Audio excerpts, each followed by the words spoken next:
యెషయా 24:17 వాక్యం. తూములు పైకి తీయబడి ఉన్నవి, భూమి కంపించున్నది అనే మాట. తూములు తెరవబడ్డం అనగా నోహ కాలంలో ఆకాశ తుమ్ములు తెరవబడ్డాయి, అగాధపు తుమ్ములు తెరవబడ్డాయి. 40 పగళ్ళు 40 రాత్రులు ప్రచండ వర్షంతో ఆనాడు మొదటి ప్రపంచం ముంచబడింది. నీతిమంతుడైన నోహ మాత్రం రక్షించబడ్డాడు. అలాగే రాబోయే కాలంలో భూమి మీద వేదనలకు తుమ్ములు తెరవబడబోతున్నాయి, శ్రమలకు కన్నీళ్లకు కష్టాలకు తుమ్ములు తెరవబడబోతున్నాయి.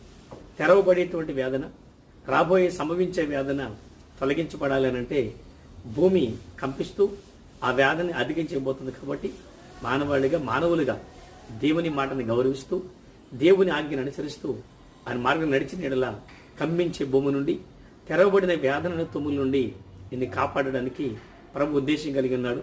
రాబోయేటువంటి ఉపద్రవం ఎంత కఠినంగా ఉండబోతుందో ఈ వాక్యం మనకి వివరిస్తుంది. జాగ్రత్తగా